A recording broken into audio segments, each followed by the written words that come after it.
A las 8 de la mañana de un caluroso 6 de julio, 29 adolescentes acompañados por 5 monitores y 2 profesores se disponen a iniciar sus vacaciones en un campamento de verano en Aranda de Duero, Burgos. A las 4 menos 5 de la tarde y a tan solo 80 kilómetros del lugar de destino, un camión cargado de cochinillos pone punto final al viaje. En el punto kilométrico 159 de la Nacional 122, a la altura de Golmayo, en Soria, ambos vehículos chocan entre sí y se precipitan por un terraplén. En ese momento se desplazó muchísima gente desde Soria, ¿no? Intentando médicos, enfermeras, voluntarios de todo tipo, incluso particulares de los coches que estaban por allí, intentando ver si quedaba gente con vida, ¿no? Lo primero que iban haciendo. Yo, es una de las imágenes que tengo que no se me borrará nunca, son uno de los miembros, una pierna de uno de los chicos colgando del autobús. Es de lo primero que ves y que quieres olvidar, pero que no se te olvida. Fue de verdad que muy, muy fuerte. Los primeros en llegar a la zona son los equipos de emergencia junto a la Guardia Civil. El principal objetivo es evacuar a los heridos, pero la magnitud del accidente y las características del terreno complican las tareas de rescate. Hay un determinado desnivel, entonces los vehículos al salirse de la vía cayeron en el desnivel. Para acceder al desnivel, pues lo que se montó por parte de los bomberos fueron 3 o 4 escaleras paralelas para permitir el apoyo de subir y bajar camillas. Hubo que estar a subir alguna camilla apoyando, pasando, no en volandas, pero sí pasando de una mano a otra hasta que se subía a la camilla arriba. Los equipos de emergencia trabajan a contrarreloj. Buscan entre los amasijos de hierros posibles supervivientes que son rápidamente trasladados al hospital. Venga, saca la camilla tuya.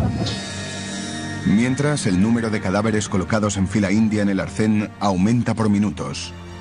Los equipos de emergencia aceleran la llegada de los féretros de madera para evitar que se acumulen los cuerpos sin vida de los menores. Los primeros datos que se barajan son escalofriantes. Se habla de más de 20 muertos, casi todos ellos niños. Es una imagen muy, o sea, es un recuerdo muy impactante y que además es muy difícil de quitártelo. Es kafkiano, es como dantesco, dices, estás viendo gente en el suelo muerta y sobre todo gente pues de la edad que eran, de 14, 15 años, y ves a alguno de los animales que gracias a Dios enseguida los recogieron por allí. No te lo crees, no das crédito, ¿no?, a lo que está ocurriendo. Los adolescentes de entre 14 y 16 años son de 2 colegios de la provincia de Barcelona, el Sant Esteve de Ripollet y el Modolell de Viladecans, ambos pertenecientes a la orden religiosa de los hermanos gabrielistas. Las familias se enteran de la noticia y los padres empiezan a llamar a sus hijos. En el lugar del accidente suenan los teléfonos móviles de unos chicos que nunca podrán contestar. Que evidentemente hay alguien que está esperando que llegue esta persona que no tiene noticias. Y entonces es algo habitual que después de un accidente en que fallece alguien, pues suenen los teléfonos. Pasan pocos minutos de las 4 de la tarde y las escenas de dolor se viven ahora también en las 2 escuelas de donde son los jóvenes. Hace apenas 8 horas que los padres se despedían de sus hijos en este mismo lugar, al que ahora vuelven con los rostros desencajados y los nervios a flor de piel. La situación es tan angustiosa que hay algunos que no pueden soportar la tensión y tienen que ser atendidos por los servicios médicos. A ver, camilla, camilla. La camilla, saca la camilla. Rápidamente, las escuelas de Ripollet y Viladecans se convierten en el centro de operaciones. Grupos de psicólogos y personal sanitario esperan a los familiares para trasladarlos en autocares hasta Soria. Ya saben que hay 27 personas muertas y 12 heridas, pero los psicólogos deciden no informar a los padres sobre el estado de sus hijos. Los familiares viajarán durante 6 horas con la incertidumbre de no saber si recuperarán a su hijo o regresarán a casa con un cadáver. Aunque siempre hemos defendido y seguimos defendiendo que lo mejor es viajar con toda la información posible, lo que no hay duda, para mí por lo menos, es que esa información debe ser contrastada y 100% veraz. Si no, no la puedes dar. Y ese era el caso que nos ocupaba en Soria, ¿no? Por tanto, fue bastante duro el trayecto de los padres en ese sentido, en el sentido de que no se ofrecía la información que ellos más necesitaban, y era el estado de sus hijos. En Soria, centenares de personas se movilizan para echar una mano en esta tragedia. El número de muertos es tan elevado que el ayuntamiento de la localidad convierte el campo del equipo de fútbol del Numancia en un improvisado tanatorio. Preparan el estadio de los Pajaritos para acoger a los 27 fallecidos. Los forenses intentan identificar a los cadáveres a través de las fotografías de los carnés de identidad antes de que lleguen los familiares. Es muy desagradable y complica mucho las cosas cuando los familiares deben escoger entre varias personas cuál es su familiar. Es decir, si puedes individualizar al máximo, eso se simplifica mucho. Ya han pasado más de 2 horas del siniestro y el lugar del accidente va quedando despejado. Los heridos y los cadáveres ya han sido evacuados y también se han llevado a los 360 cochinillos que estaban desperdigados por el monte. Ahora les toca el turno a los agentes de la Guardia Civil, que empiezan la inspección ocular. Ayudados por los bomberos, lo primero que hacen es retirar los 2 vehículos accidentados. Una grúa gigante se encarga de subirlos hasta la calzada. El autobús está completamente destrozado. Solo los asientos aplastados y la parte trasera del vehículo, que ha quedado en pie, dejan intuir que antes era un autobús como cualquier otro. Había unas huellas del camión, había unos arañazos del autobús como consecuencia del vuelco. La valla había rota también, ¿no? Estaba también lo que es algún eje del camión también estaba partido, y luego los daños de los vehículos, pues estaba todo completamente destrozado. La cabina del camión también ha desaparecido. El impacto ha sido tan brutal que la parte delantera está destrozada. El conductor, Félix Minguela, de 33 años y natural de Cuéllar, en Segovia, muere en el acto. Su acompañante, un joven portugués, está vivo y se convierte en testigo clave para determinar las causas del accidente. Las causas que más quedaron fueron la distracción del conductor del camión y un exceso de velocidad del autobús. El número de muertos y heridos es tan alto que la Dirección General de Tráfico encarga la investigación al Centro Zaragoza, un laboratorio especializado en reconstrucciones de accidentes de tráfico.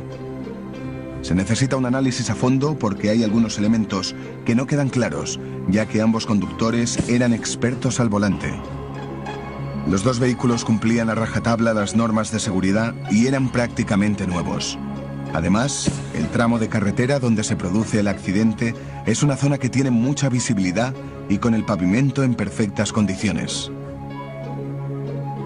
Para realizar una reconstrucción de un accidente en 3 dimensiones, un equipo de ingenieros e infógrafos se traslada al lugar de los hechos. Allí recogen los datos de la carretera y de los vehículos implicados en el siniestro. Toman varias fotografías que después analizan minuciosamente. El trazado de la vía es un factor determinante, así como las huellas encontradas en la calzada, que informan del punto de colisión y de los movimientos de los vehículos antes y después de chocar. Los expertos también valoran los daños que presentan los quitamiedos para determinar cómo se ha producido la salida de vía de los vehículos. Es crucial para los investigadores el estado en el que han quedado el autobús y el camión tras el siniestro, porque ayuda a conocer por qué parte impactan. Las instantáneas muestran que ambos vehículos chocan frontalmente, porque tanto la cabina del camión como la parte delantera del autocar están completamente destrozadas. El estado de las ruedas de ambos vehículos aporta datos importantes a la investigación. Si los neumáticos no están en buenas condiciones, pueden ser la causa del siniestro. En este caso, al tratarse de un camión de transporte de ganado, se analiza también el remolque donde viajaban los cochinillos. Los técnicos estudian si las jaulas están bien colocadas y la carga correctamente distribuida. Uno de los elementos más importantes es el tacógrafo de ambos vehículos. Este aparato es como la caja negra de los aviones y es de donde se extraen los datos sobre a qué velocidad se circula en el momento del choque. Por último, se comprueba la documentación de los vehículos para asegurar que han realizado todas las inspecciones y descartar posibles fallos mecánicos.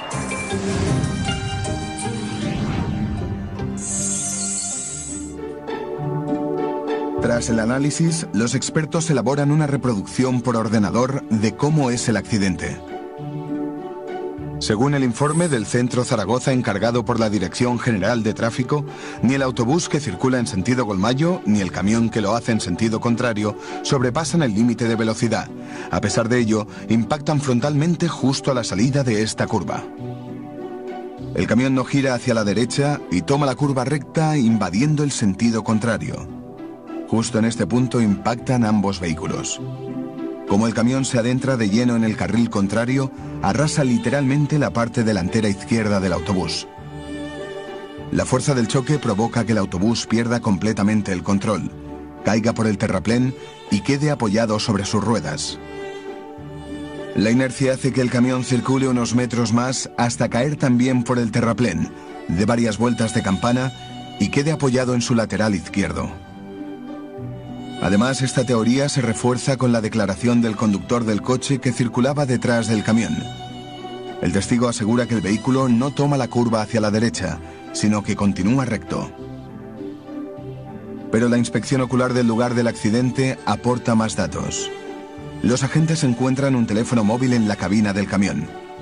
El teléfono pertenece al acompañante del conductor. En él, descubren una llamada recibida instantes antes de producirse el choque. La Guardia Civil considera que esta es la prueba clave que determina que el conductor del camión se distrajo en el momento en que su acompañante recibía la llamada telefónica.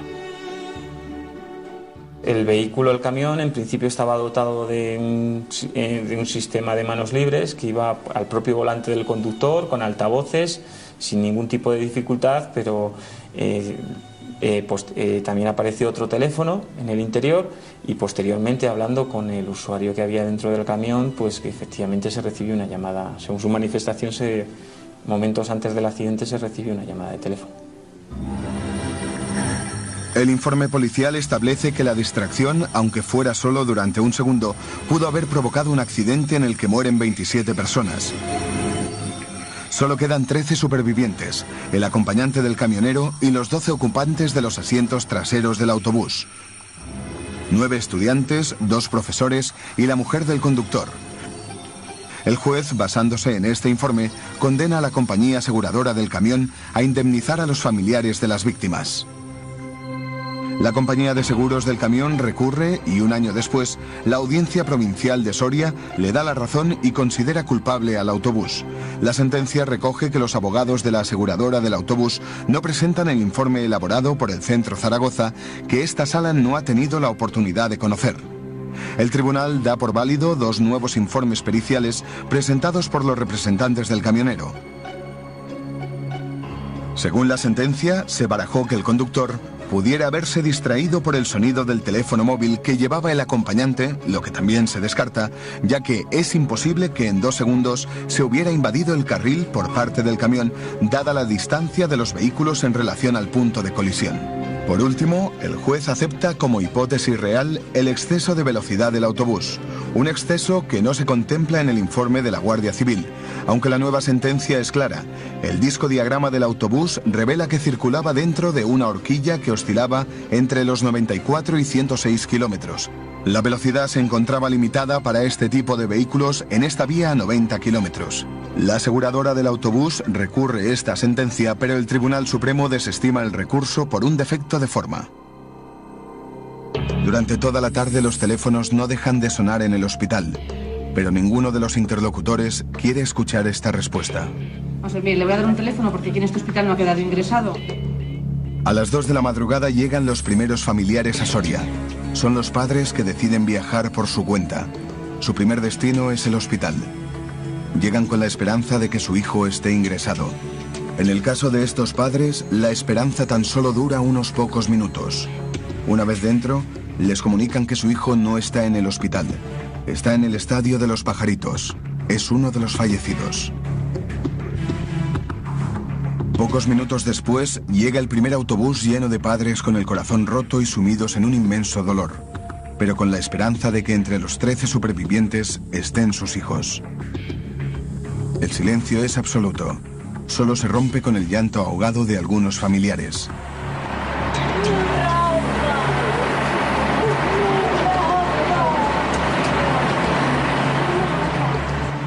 El segundo autobús no tarda en llegar.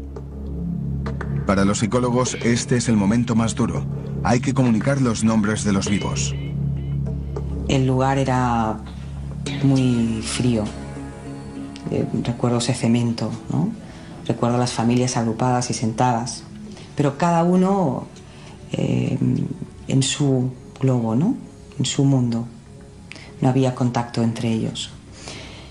Y había alguien allí que le iba a leer una lista, o iba a continuar leyendo una lista, porque había familiares que ya habían llegado antes que nosotros, en otro autocar de Ripollet. Y entonces iba diciendo los nombres, y los padres que oían el nombre de su hijo o de su hija sabían que estaba en el hospital, con lo cual nombraban a los heridos, a los que habían sobrevivido. Y esos padres salían del campo de fútbol, de esa zona de abajo, y entonces se iban corriendo al hospital. Llegó un momento en que no se oyeron más nombres, y ese silencio es el que antes te comentaba. El silencio yo creo que hace más mella, que todos los gritos o todos los llantos. Tras conocer el fatal destino de sus hijos, los padres tienen ahora que reconocer el cadáver y las pertenencias de los menores. Esta calurosa madrugada de julio se convierte en una noche larga y llena de dolor. Desde primera hora de la mañana, centenares de voluntarios trabajan sin descanso en el estadio de Los Pajaritos. Tienen que dejarlo todo listo porque a las 11 en punto se celebra un multitudinario funeral por las víctimas del accidente.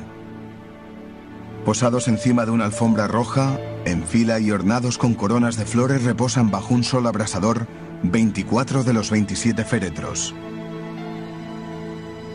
La reina doña Sofía preside el sepelio, pero antes de empezar, Su Majestad da el pésame uno por uno a todos los familiares que reciben los dos besos con la mirada perdida. El obispo de Osma-Soria, Francisco Pérez, oficia una ceremonia de más de 1 hora y media cargada de dolor. El Santo Padre expresa su profundo pesar a los familiares de las víctimas y los organizadores de esa actividad formativa. Los familiares sentados en las primeras filas apenas pueden seguir el sepelio. La tristeza infinita y los más de 30 grados de temperatura provocan algunos desmayos.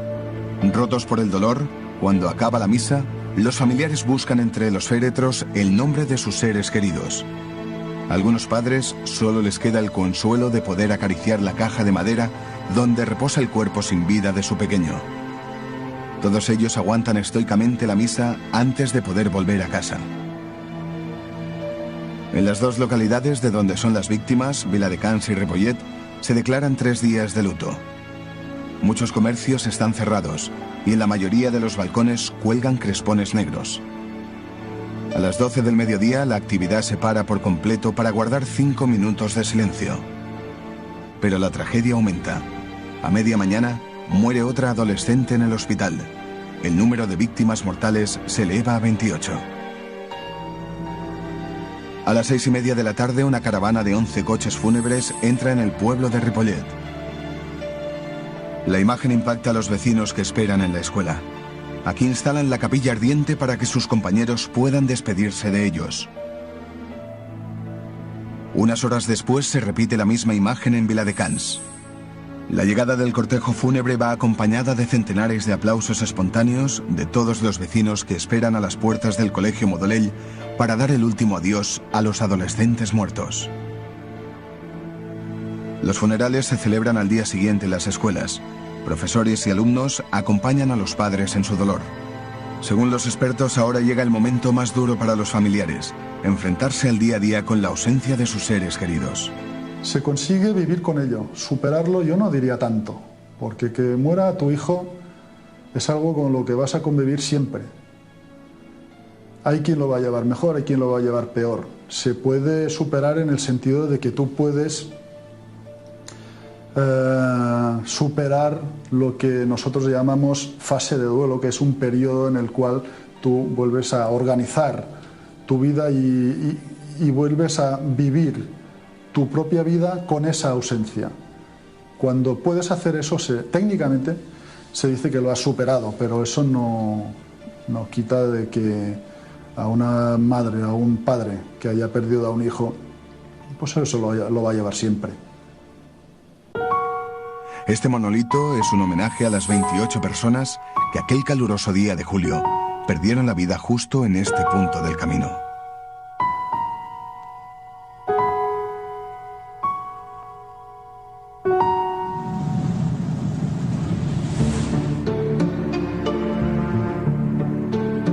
Este es el camping Los Alfaques en la provincia de Tarragona.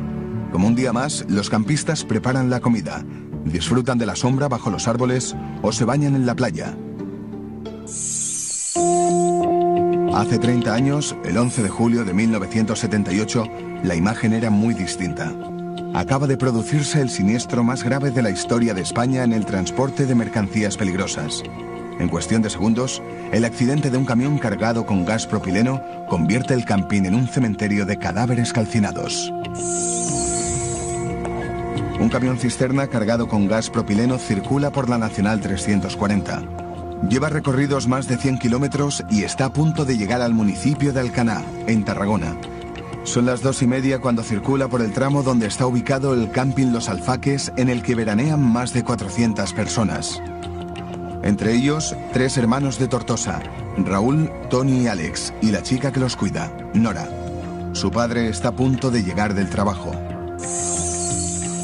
El día anterior estuvimos peleando montando la tienda, porque aquello del camping es duro, es roca debajo y cuesta bastante, claro, pero en fin, estuvimos peleando montando la tienda, y aquel día salí a trabajar por la mañana a las 8, que el trabajo lo tenía ya, tenía varias cosas, y de hecho cuando volví es cuando explotó el camión. Las altas temperaturas y el exceso de carga provocan que la cisterna del camión explote. Y sí recuerdo de haber visto un objeto volar, que era parecía un bote al revés. Lo que recuerdo es decírselo a mi madre: oye mamá, mira que hay un bote volando. Claro, mi madre me dijo: un bote, esto no puede ser.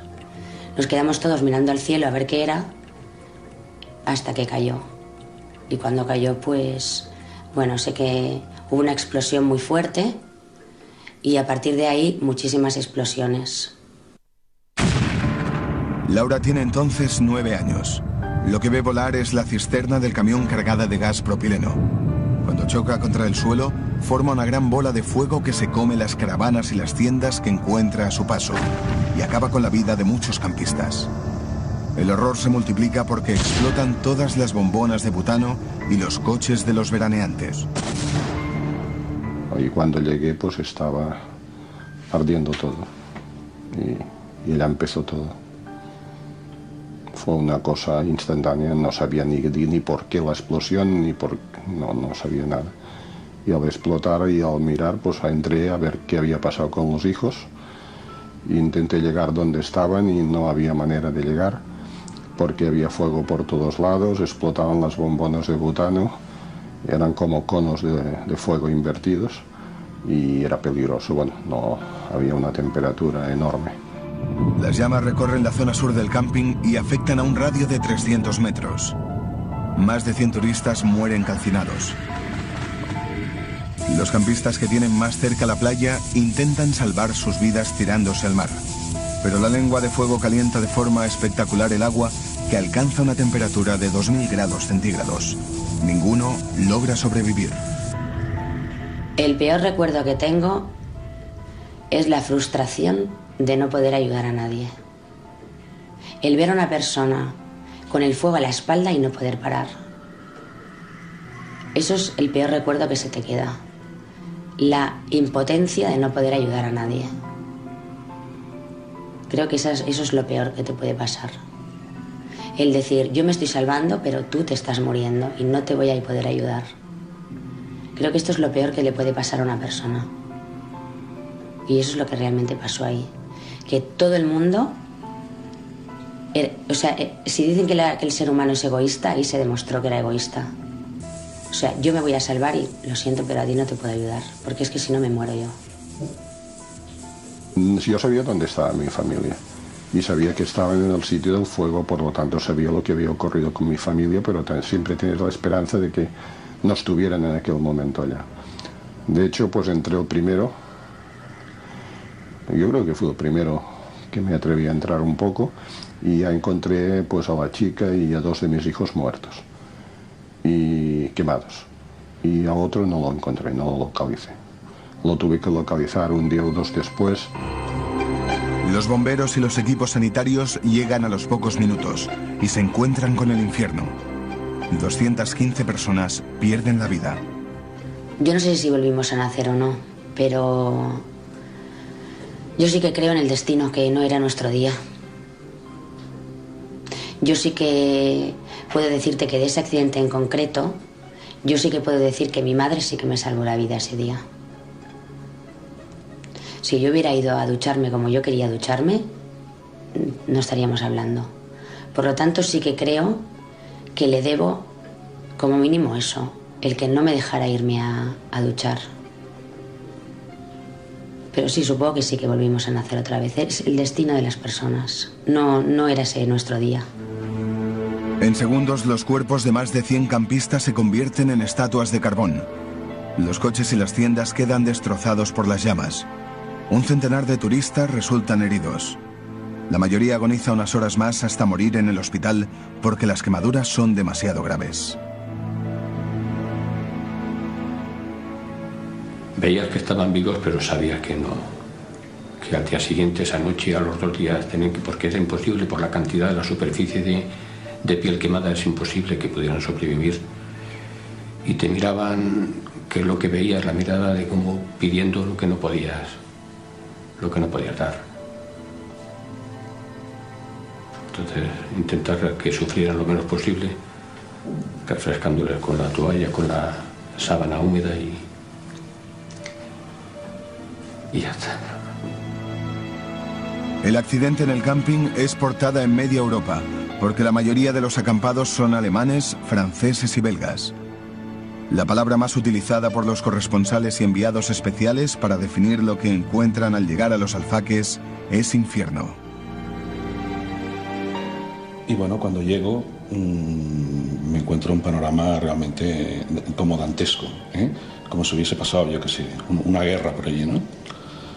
Y bueno, empiezo a deambular por allí, empiezo a hacer fotos. No vi ningún compañero mío en principio, porque, bueno, esta es una profesión que normalmente nos apoyamos bastante y, bueno, y a veces si podemos ir juntos, pues mejor, ¿no? Pero esta vez creo que estábamos todos tan trasbalsados, o sea, tan hechos polvo, que, bueno, cada uno iba a lo suyo y haciendo fotos y, bueno, en fin, terrible. Es una cosa que lo tengo metido en la retina, de verdad. Salvador Sansuán realiza este reportaje fotográfico para el semanario La Gaceta Ilustrada. Bajo el titular Infierno en Tarragona se recogen testimonios de primera mano. De pronto llovía fuego, las llamas nos perseguían y el mar comenzó a hervir, acompañados por 33 fotografías espeluznantes donde aparecen los cuerpos sin vida de adultos, jóvenes y bebés. También los minutos posteriores a la tragedia, cuando los supervivientes se mezclan con la muerte. Entré como pude y lo único que pude hacer es localizarlos, porque debido a la situación que estaban absolutamente todos, pues era muy difícil después reconocer. Estaban absolutamente quemados y habían pasado pues pocos, pero la temperatura parece ser que fue muy elevada. Debido al tipo de combustible que llevaba el camión, fue una temperatura extremadamente elevada. ¿Usted reconoce a sus hijos? Estaban quemados, pero aún así los reconoce por la ropa. No, la ropa no existía. Lo reconocí, vamos a decir, más o menos. No fue fácil, por el sitio y por más o menos. Parece imposible, no fue fácil reconocerlos. Si no los hubiera visto, de hecho, a mi otro hijo no fui al Tony, al mediano, no fui capaz de reconocerlo hasta después por el análisis de los dientes que hicieron. La confusión se apodera del camping. Los servicios de emergencia intentan sin éxito localizar supervivientes y empiezan a contabilizar a los muertos y heridos. Es una tarea complicada, porque el archivo donde se registra a los turistas también se quema. Mi padre se enteró por la radio. Estaba trabajando y alguien dijo, oye, que ha habido un accidente en este camping. Como allí había más trabajadores que tenían a sus familias en ese camping, pues claro, salieron todos escopeteados hacia el camping. Mi padre personalmente fue detrás de una ambulancia. Cuando llegó, claro, había muchísima gente y era imposible podernos encontrar.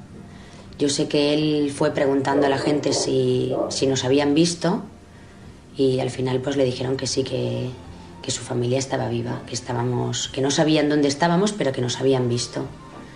Y bueno, cuando nos encontramos yo recuerdo el abrazo ese de mi padre. Claro, hasta que no llegó al camping y vio que nosotros estábamos sanos y salvos, pues imagínate, amigos suyos no tuvieron tanta suerte, habían perdido a su familia. Hombre, las imágenes más impactantes, de verdad, para mí las más impactantes, fue la gente que regresaba al camping, la desesperación de la gente que regresaba al camping, que había perdido familiares que se habían quedado allí mientras ellos iban a hacer una excursión. Quizás eso era lo más terrible. La Guardia Civil y el Ejército trasladan los cuerpos calcinados al cementerio de Tortosa, en Tarragona. En los ataúdes esperan a ser identificados en una macabra fila de cadáveres. Terminé el reportaje de los fallecidos pues sobre las 2 o las 3 de la mañana. Y claro, desde las 2:20 que llegaría allí, oliendo los cadáveres que hacían un olor fortísimo, las víctimas, los heridos también quemados, estaban vivos, pero el olor lo hacían. Porque a algunos, pues a lo mejor ya no les quedaba mano de los fallecidos. Y claro, y cogerlos y continuamente, si fueron 12 horas o 13 horas percibiendo aquel olor, pues no. Después de muchos años estuve sin poderlo soportar. Por la noche tuve la oportunidad de ir a fotografiarlos y no me atreví a entrar al cementerio. Me esperé a la mañana siguiente a que hubiese más gente, porque me cogió como pánico, ¿eh? O sea, saber que había tantos muertos allí, tantos. Fotografié el primero me dijeron que era el conductor del camión. Y le fotografié la muñeca y se veía la hora que ponía el reloj. El conductor del tráiler queda irreconocible, pero inexplicablemente su reloj no es pasto de las llamas. Las manecillas se paran a las 14:36, la hora en la que se produce el accidente. La cifra de muertos por la explosión varía conforme pasan los días. Se van encontrando nuevos cadáveres y en los hospitales fallecen la mayoría de los heridos, que tienen casi todo el cuerpo quemado. Durante algunas semanas, los propios campistas hacen balance de la explosión y apuntan en una pizarra los nombres de los muertos y de los supervivientes. Me acuerdo de una señora que había fallecido, que tenía abrazado a una criatura, los dos quemados. La mujer se veía como intentaba proteger a su hijo o a su hija, no recuerdo ahora. Un equipo de 6 forenses se emplea a fondo para identificar a las víctimas mortales. El trabajo se prolonga durante 6 meses. Es que aquí eran cadáveres carbonizados, que había casos en que, en principio, la estructura todavía se mantenía, pero en cuanto lo tocabas, se deshacía. El mal estado de los cuerpos y la brutal tragedia provocan confusiones escalofriantes que recogen los diarios de la época. La sandía llegó a ser etiquetada como si fuese un cráneo por los primeros socorristas. Cuando el funcionario se acercó al presunto cráneo, vio que en su interior solo había gran cantidad de pepitas. Las dentaduras de los fallecidos se convierten en un elemento clave para poder identificar los cuerpos. Las dentaduras son únicas, es además un método muy bueno pues en temas de quemados y tal, porque resiste, se le llama la caja negra del organismo, ¿no? Porque resiste temperaturas muy altas, y cuando ha habido restauraciones, piezas postizas, pues claro, nos da una información valiosísima e individualizante claramente, ¿no? De la identidad de la persona. La identificación odontológica permite reconocer un cadáver a partir de los dientes que permanecen prácticamente intactos después de un incendio o una gran catástrofe. Es básico el historial dental de la víctima para conocer si ha habido implantes, prótesis, empastes o extracciones. Con toda esta información se hace una comparación de dentaduras. Los datos registrados antes de la muerte se cotejan con los obtenidos del cadáver. Pero la identificación dental tiene un punto débil: los niños. La mayoría no tiene historial dental y es imposible hacer la comparación. Los forenses se enfrentan a la dura situación de pedir fotografías de los pequeños a sus padres. Hombre, quieras que no, pues con nada más pedías. No, quiero fotografías, pero que estén sonrientes, ¿no? Te angustiaba ver la foto de risueña de un niño que eran preciosos y al lado tenías una dentadura que tenías que hacer encajar y que encajaba. Eso, pues quemaba un poco, ¿no? En enero de 1979, medio año después de la explosión, se da por finalizada la identificación de los cadáveres. El balance de la tragedia es de 215 muertos y 67 heridos. Y tienes experiencia de muchas cosas, pero la gravedad de esta catástrofe pues no la había vivido, ni tampoco yo creo que se ha vivido después. Porque ha habido otras catástrofes, pero tan espectaculares como esta yo creo que no se han producido. Solo 2 días después de la explosión, el gobierno obliga a los camiones a circular por autopista. Prohíbe que el transporte de mercancías peligrosas se haga por núcleos urbanos.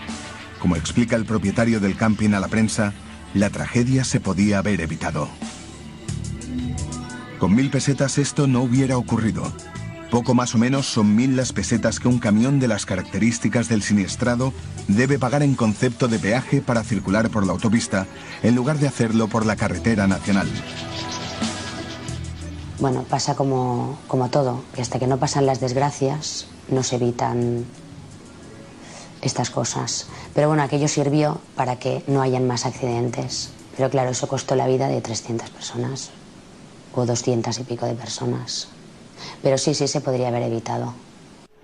Desde el accidente de los Alfaques, los controles a los camiones que transportan mercancías peligrosas son más exhaustivos.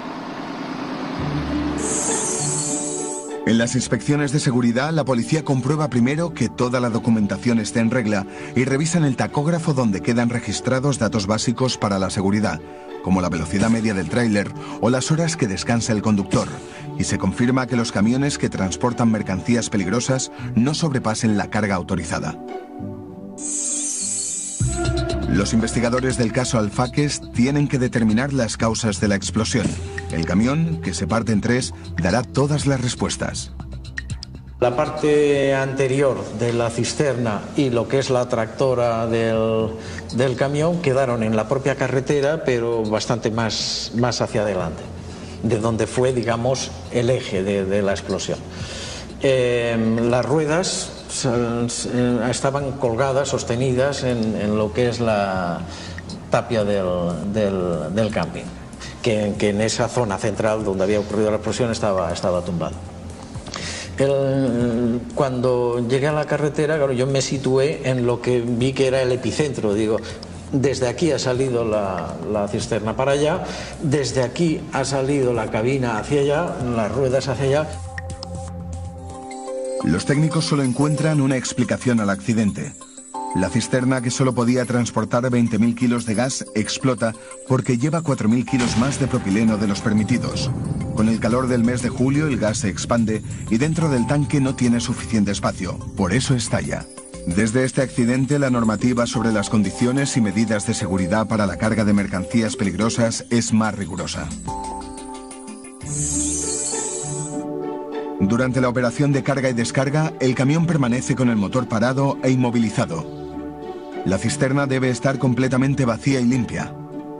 La cantidad de mercancía peligrosa que se puede transportar depende del peso del vehículo, de las características de la cisterna y del tipo de material. La ley exige que las cisternas que transportan mercancías peligrosas tengan válvulas de seguridad. Cuando la presión aumenta, se abren y permiten la salida del gas. El camión que explota en los Alfaques no lleva este dispositivo. Si lo hubiera tenido, se habría evitado la tragedia. La sentencia condena al director y al jefe de seguridad de la planta donde se llena la cisterna por no controlar el exceso de carga. Las indemnizaciones a las víctimas ascienden a los 2.000 millones de pesetas. Si por ejemplo voy a una gasolinera a poner gasolina y hay un camión de cisterna, no me paro, voy a repostar a otro sitio, que ya sé que no va a pasar nada, pero bueno, por si acaso, siempre te queda ese mal recuerdo. Por ejemplo, gas butano nosotros no tenemos en casa, estufa de butano no tenemos, lo tenemos todo eléctrico. Cambiar una botella de butano, no sé cómo se cambia no tengo ni idea. Y eso supongo que son los mayores traumas que puedo tener. Por lo tanto, al fuego sí le tengo bastante respeto. A pesar del mazazo que supone el accidente, un año después, cuando llega la temporada de verano, el camping Los Alfaques abre sus puertas. Algunos supervivientes vuelven. Cuando yo llego a agosto, es ya ganas de venir, ¿no? Que quisimos no dejarlos al camping. Era terrible ver.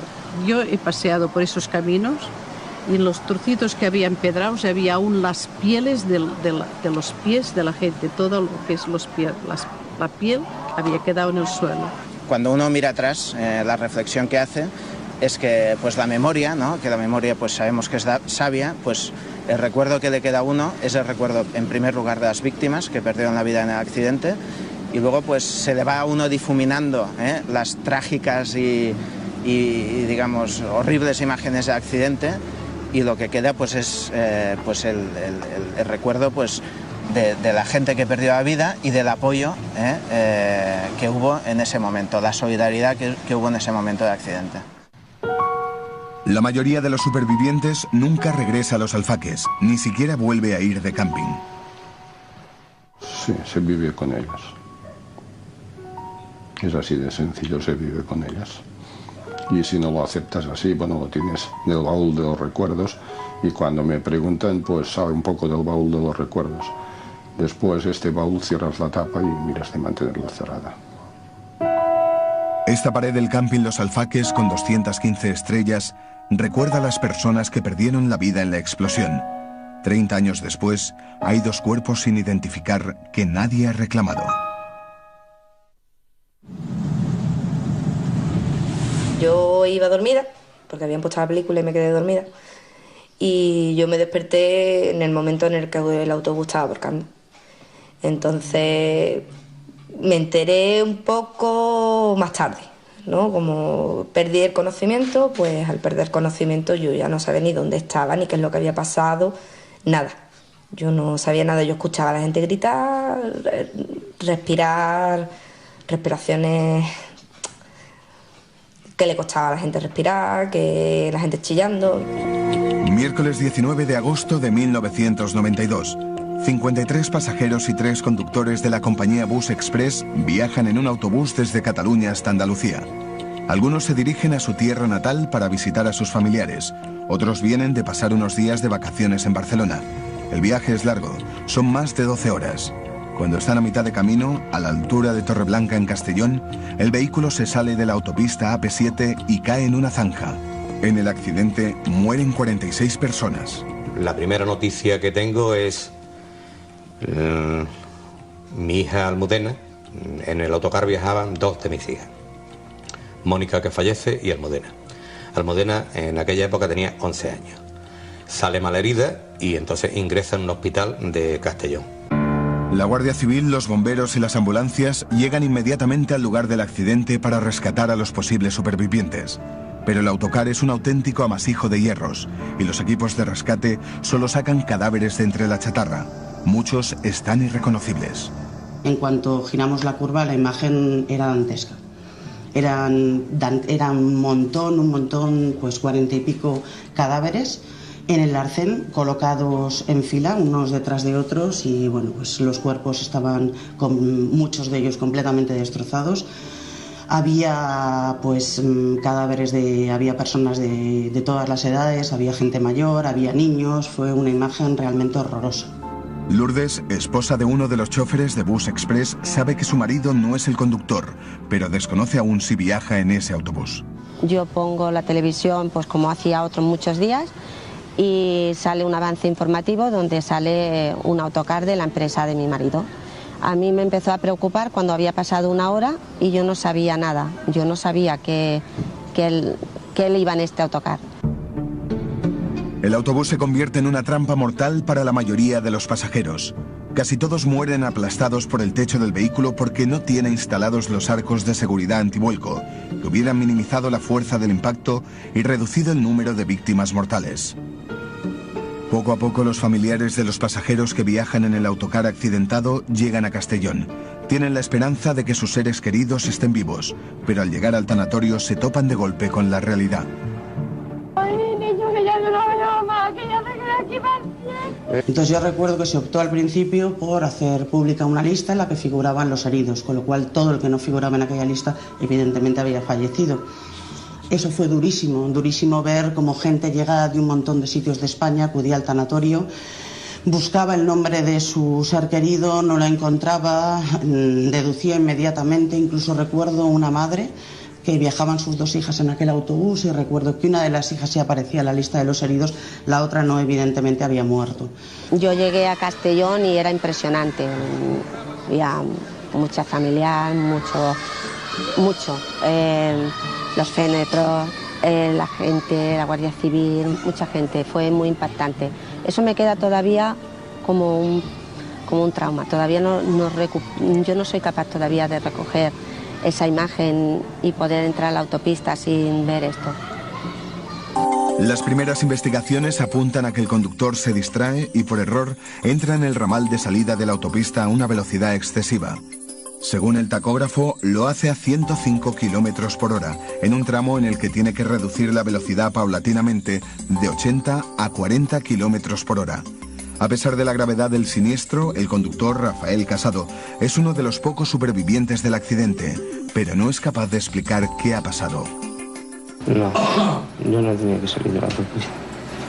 ¿Usted no tenía que salir? No, yo iba directo hasta Valencia. Entonces, ¿cómo se fue usted por ese desvío? No lo sé, eso no recuerdo nada.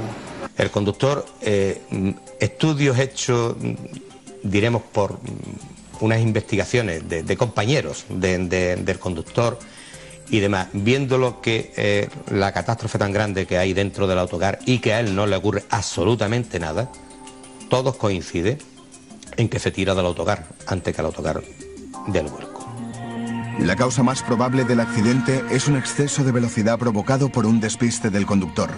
La pregunta que se hace la policía que investiga el siniestro es ¿qué provocó ese despiste? Visto desde una niña de 11 años, el conductor no estaba en el momento indicado para llevar ese auto, porque estaba muy nervioso, porque se le veía que del mismo cansancio tendría que estar de mal humor, corría muchísimo, pero muchísimo, porque ya te digo que yo le dije a mi hermana que íbamos a llegar pronto con ese conductor. Claro, tú, sin saber nada, porque yo me monté en un autobús y punto. El día antes, el chofer del autocar acababa de hacer otro viaje de 1000 kilómetros, desde Écija en Sevilla hasta Barcelona. Llega a casa a las 6 de la madrugada y tras descansar 6 horas, se pone de nuevo al volante con destino a Andalucía.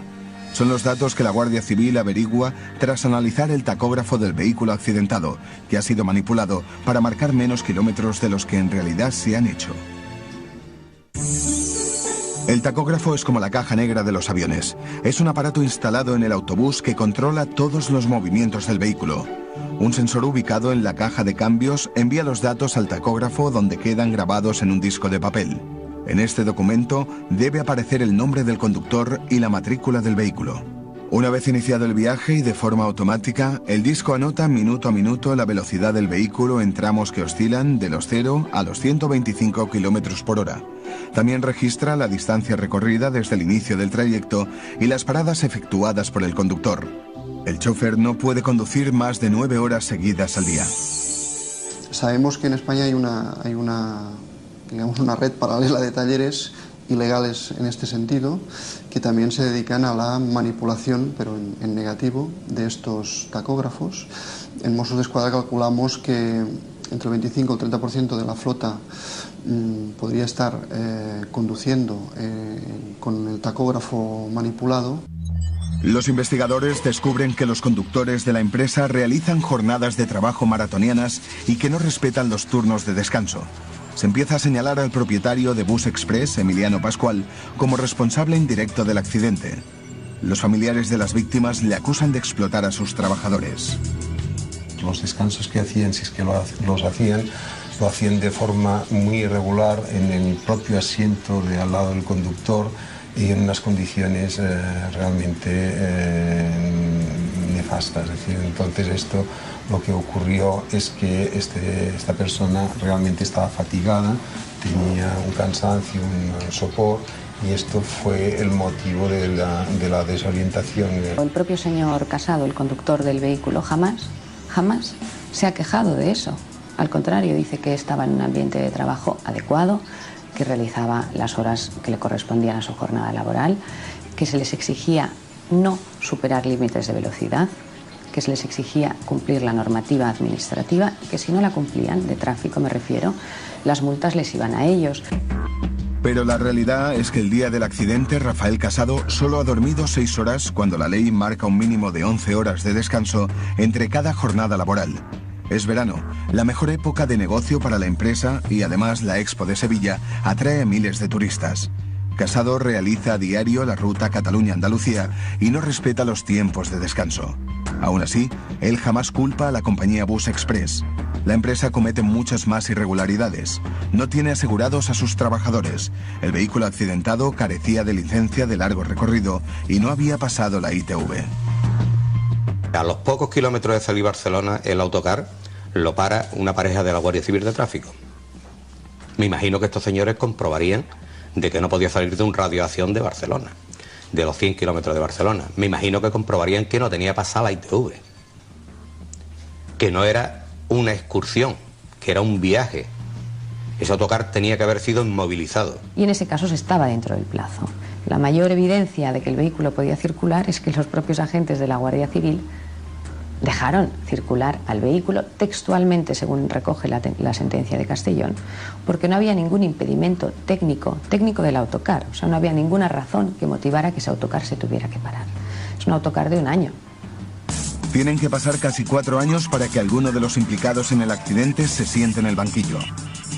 Esta mañana se inició el juicio contra el conductor, la única persona procesada. Los afectados quieren extender las responsabilidades tanto a la Guardia Civil como a los propietarios de la empresa Bus Express, propietaria del vehículo. El conductor, para quien el fiscal pide 2 años de prisión, asegura no recordar nada. El conductor, Rafael Casado, apenas declara durante el juicio. Tan solo se limita a decir que no recuerda nada del accidente. Su defensa alega que es diabético, que en el momento del siniestro sufre una hiperglucemia y que por ese motivo se despista. El peritaje y el informe médico forense descartaron que fuera consecuencia de la bajada del azúcar que había exprimido la defensa. Tampoco se determinó que se hubiera dormido, es decir, en cuyo caso también sería responsabilidad del conductor no haber parado el vehículo y descansar en un periodo de tiempo. Es decir, el problema es que estos conductores están bajo una presión muy importante. Los empresarios les hacían realizar unos viajes muy largos con prácticamente periodos de descanso muy cortos. Culpable de imprudencia temeraria. El conductor del autobús que volcó en Torreblanca, en el que murieron 46 personas en 1992, ha sido condenado a 2 años y 3 meses de prisión. Deberá pagar además 26 millones de pesetas de indemnización y se le retirará el carné de conducir durante 3 años. Pero los afectados también quieren llevar a juicio a los dueños de Bus Express y lo consiguen en 2003, 11 años después del accidente. Los acusan de crear una línea pirata y de no respetar las normas de conducción. Las víctimas piden hasta 13 años de cárcel. Es un hecho que ocurre puntualmente por una falta de atención puntual, que si hubiera ocurrido antes no hubiera pasado el accidente. Y esa desatención no fue continuada, sino que se puso remedio inmediatamente, pero ya no había remedio.